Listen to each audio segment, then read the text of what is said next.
आज हम पढ़ेंगे कबीर के पद का जो भाग है, कबीर की साखी, उसको हम लोग पढ़ेंगे। पहला, दूसरा, तीसरा, चौथा, 4 यहाँ पर साखी मैंने लिखा है। इस चारों में हम एक एक करके देखेंगे कि उसका क्या अर्थ है और कुछ उसके शब्दार्थ मैंने यहाँ पर इधर और इधर लिख दिया है। चारों में से जो जो कठिन लगा कि बच्चे नहीं समझ पाएंगे उनको मैंने यहाँ पर लिख दिया है। अब आगे देखते हैं कि ज्ञान प्रकाशिया गुरु मिलिया सो जिनि बिसरी जाय, जब गोविंद कृपा करी तब गुरु मिलिया आए। ये पेज नंबर 99 में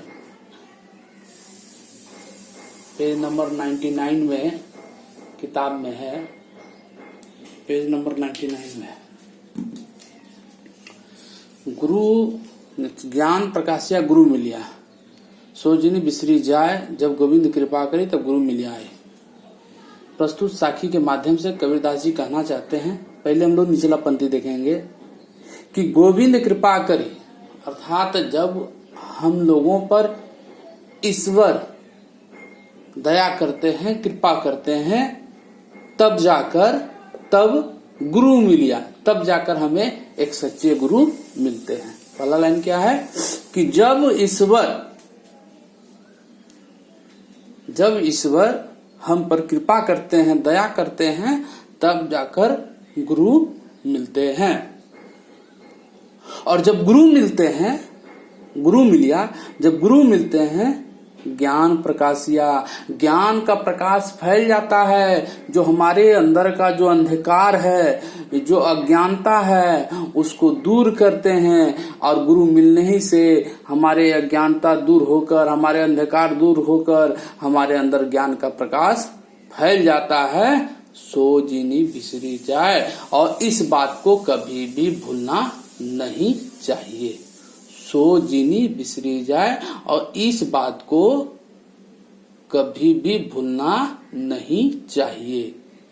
फिर से एक बार मैं बोल दे रहा हूं कि जब ईश्वर हम पर कृपा करते हैं, तब जाकर हमें सच्चे गुरु मिलते हैं। और जब हमें सच्चे गुरु मिल जाते हैं, गुरु मिलिया, जब हमें सच्चे गुरु मिल जाते हैं, तब वो हमारे अंदर ज्ञान का प्रकाश फैलाते हैं और हमारे अंदर का अज्ञानता, अंधकार को दूर करते हैं। सो जिनि बिसरी जाए, और इन सभी बातों को कभी भी भूलना नहीं चाहिए। पहला हो गया। दूसरा, ना गुरु मिलिया ना शिष्य भया, लालच खेलिया दाव, दोनों बूढ़े धार में चढ़ी पाथर की नाव।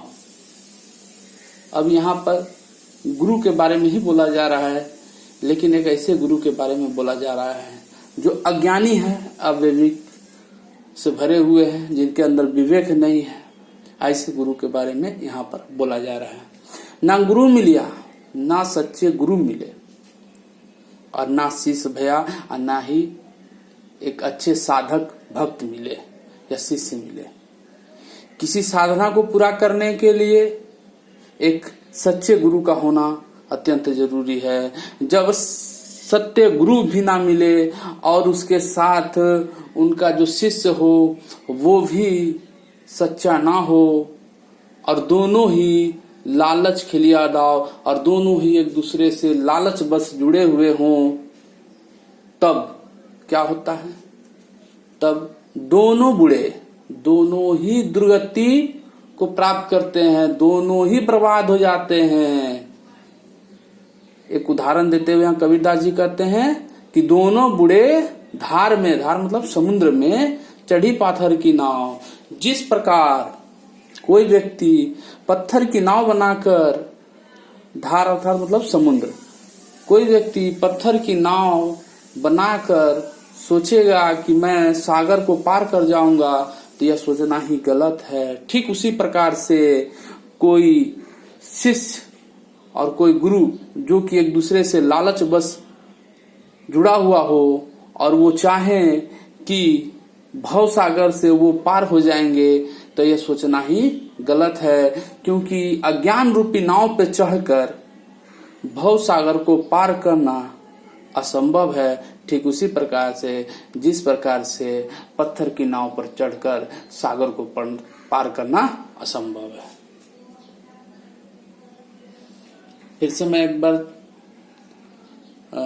इसको जो है क्या बोलते हैं उसको शॉर्ट में बता देना चाहता हूं कि ना गुरु मिलिया, ना सच्चे गुरु मिले, ना शिष्य भया, ना सच्चे शिष्य मिले, ना सच्चे गुरु ना सच्चे शिष्य, लालच खेलिया दाव दोनों ही मौके में है, दोनों ही एक दूसरे से इसलिए जुड़े हैं ताकि जो है उनका एक दूसरे के प्रति जो लालच है और जो कारण है जिससे जुड़े हैं वो सफल हो जाए, लेकिन ऐसा होता नहीं है। दोनों बुढ़े दोनों ही एक दूसरे के लालच में फंसे हुए रहते हैं और दोनों ही दुर्गति को प्राप्त करते हैं। दोनों बुढ़े दोनों बर्बाद हो जाते हैं। ठीक उसी प्रकार से जिस प्रकार से किसी पत्थर की नाव पर चढ़कर कोई व्यक्ति समुद्र में डूब जाता है, ठीक उसी प्रकार से अज्ञानता की नाव पर चढ़कर मनुष्य इस मोह माया रूपी संसार को, इस मोह माया रूपी सागर को पार करना संभव हो जाता है और वो दोनों के दोनों इस अंधेरा में, इस अज्ञानता में, इस मोह माया में फंसकर रह जाते हैं। आगे देखते हैं, ये भी गुरु के ऊपर ही है। जाका गुरु भी अंधला, यानी जिनके गुरु, अंधला का मतलब अविवेकी, अज्ञानी, जिनके गुरु भी अज्ञानी होते हैं, चेला खरा निरंद, जिनके गुरु मूर्ख होते हैं उनके शिष्य भी महामूर्ख होते हैं, अंध भक्त होते हैं और वो निरंतर अपने उसी गुरु के बातों में आए रहते हैं और धीरे धीरे वो मूर्खता की चरम सीमा को भी पार कर जाते हैं।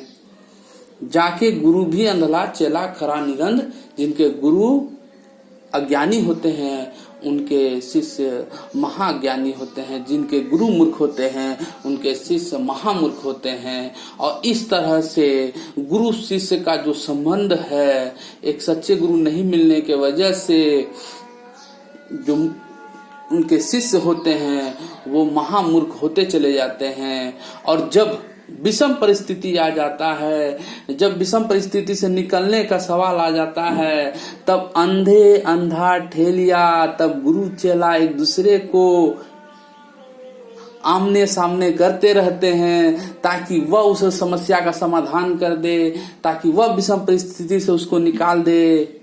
लेकिन ऐसा होता नहीं है, दोनों ही कूप पड़न और इस तरह से दोनों के दोनों अंधकार अज्ञान रूपी कुएं में गिर जाते हैं और विषम परिस्थिति से निकलने में असफल हो जाते हैं। इसलिए कभी भी मूर्ख या अज्ञानी गुरु से दूर ही रहना चाहिए।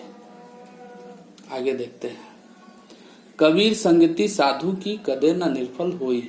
कबीरदास जी कहना चाहते हैं कि जो व्यक्ति, जो इंसान अपनी मित्रता